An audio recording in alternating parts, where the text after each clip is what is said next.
मेरे जेल में होना देश को ज़्यादा जगाएगा मेरे बाहर होने से, क्योंकि देश नज़ारा देखेगा।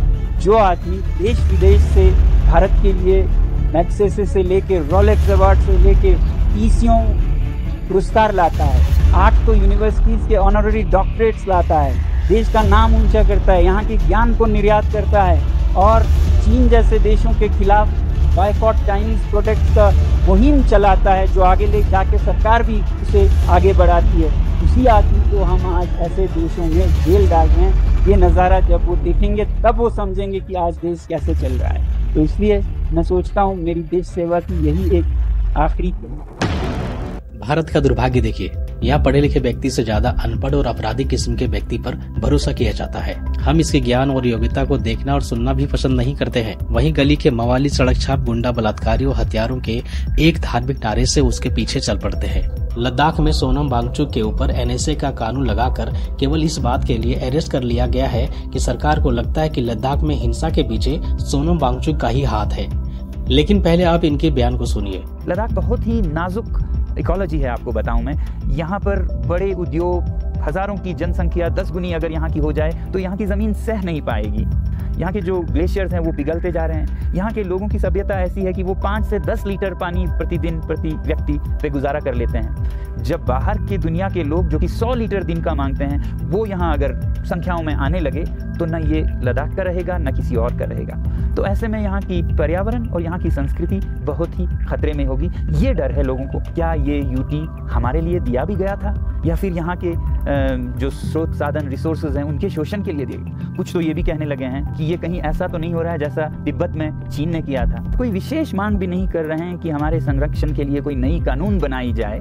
जो संविधान में कानून है शेड्यूल 6 के अंतर्गत वही लागू करने की मांग कर रहे हैं। तो ये देर होने से पहले करें तो लोगों में जो प्यार और जो कृतज्ञता है वो कम होने से पहले हो, नहीं तो लोगों में एलियनेशन जिसे कहते हैं कि ये देश हमारा सोच रही है कि नहीं, ऐसे भावनाएं हों और फिर वो बढ़कर कहीं अलगाव की भावनाएं न बन जाएं, ऐसा मेरा डर है। ऐसा ना हो, मैं इसके लिए आपसे और अमित शाह जी से विनती करता हूं कि आपने जो लोगों को पंख दिए हैं तो उन्हें उड़ने का भी मौका दें। लद्दाख पिछले 5 वर्षों से लगातार संघर्ष कर रहे हैं। इनका जायज मांग है। सोनम के समर्थक नौजवानों का सब्र का बांध टूटा और हिंसा सड़क पर भड़क गई। 24 सितंबर 2025 को बीजेपी के कार्यालय सहित कई महत्वपूर्ण जगहों पर आगजनी दिखा गया, जिसमें 4 लोगों की मौत हो गई और लगभग 70 से 80 लोग घायल भी हो गए। देखिए, सोनम वांगचुक एक वैज्ञानिक है। इन्होंने लद्दाख के लिए कई बड़े काम किए हैं, जिसके कारण लोगों का भरोसा सरकार से ज्यादा सोनम वांगचुक पर टिका है। आइए सबसे पहले हम इनके कुछ बड़े उपलब्धियों को देखते हैं। चलिए अब हम आपको बताते हैं कि आइस्तुपा आर्टिफिशियल ग्लेशियर्स को बनाने में हम डिजिटल ऑटोमेशन कैसे ला रहे हैं, यानी कि इसे स्वचालित कैसे बना रहे हैं। मगर इससे पहले आप में से जिनको ना पता हो उन्हें ये बताना होगा कि आर्टिफिशियल ग्लेशियर्स क्या हैं और ग्लेशियर्स क्या हैं। तो लद्दाख जैसे इलाकों में खेतों के लिए, पेड़ों के लिए पानी बारिश से नहीं बल्कि पिघलते हुए बर्फ से आता है, और ये बर्फ होता है सालों, कभी कभी सैकड़ों सालों से जमा बर्फ पहाड़ों में, जिसे ग्लेशियर्स कहते हैं। और आर्टिफिशियल ग्लेशियर यानी कि इंसानों द्वारा बनाया हुआ ग्लेशियर यूँ तो लद्दाख में और स्कार्दू बाल्टिस्तान में सैकड़ों सालों से बनाते आ रहे हैं। वहाँ दूर हाईवे पर कोई 3.5 किलोमीटर दूर जियो का टावर है, नॉर्मल टावर है, जिससे कि ये रिसीवर सिग्नल लेता है लेज़र बीम, लेज़र की किरणों के रूप में, और ये ऑप्टिकल सिग्नल रिसीवर है। और उसके बाद इस पहाड़ी को टावर की तरह ट्रीट करते हुए ये ट्रांसमीटर उसी तरह से लेज़र के द्वारा सिग्नल को ट्रांसमिट करता है वो दूर सेक्मोल स्कूल पर। वहाँ छत पर ऐसा ही एक यूनिट है जो कि रिसीवर है, वो इस सिग्नल को लेता है, यानी कि लेज़र के बीम्स के फ्लिकरिंग लाइट से, लाइट के ऑफ ऑन होने के इस प्रक्रिया को वो 0 और 1 में लेता है, जो कि डिजिटल टेक्नोलॉजी की नींव है, फाउंडेशन है। और इसमें इंफॉर्मेशन जाता है कनेक्टिविटी का, जिससे कि आपको मेरे ये तस्वीरें पहुंच रही होंगी, मेरी आवाज़ पहुंच रही हो।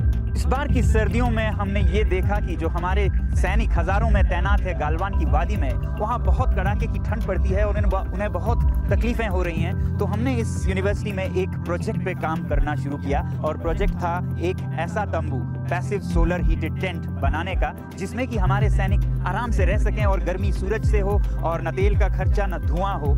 वही लद्दाख जिसने धारा 370 हटने पर सरकार का पुरजोर स्वागत किया था, पर अब सरकार के खिलाफ क्यों खड़े हैं। देखिए, धारा 370 हटने के बाद आज लगभग 6 से 7 वर्ष हो चुके हैं, पर वहाँ के जनता को कोई खास फायदा नहीं हुई है। लद्दाख की जनता के द्वारा 4 मांग रखी गई है, जिनमें से 2 महत्वपूर्ण हैं। पहला तो यह है कि लद्दाख को विशेष राज्य का दर्जा मिले और दूसरा है कि उन्हें 6ठी अनुसूची में डाला जाए ताकि उनका धरती और संस्कृति दोनों सुरक्षित रहे। पर सरकार इनकी मांगों पर कोई इंटरेस्ट नहीं दिखा रही है। यही कारण है कि आज लद्दाख के युवाओं का सब्र का बांध टूटा और सड़कों पर उतर गए। इन सभी घटनाओं के बाद सरकार इन्हें राजनीतिक स्टंट करार देकर सोनम वांगचुक के ऊपर कुछ आरोप लगाते हैं। पहला आरोप गृह मंत्रालय के द्वारा लगाया गया है। उनका कहना है कि सोनम वांगचुक अपने भाषण में नेपाल के जेनजेड और बांग्लादेश के आंदोलन का जिक्र किया है, जिससे लद्दाख में हिंसा बढ़ गई।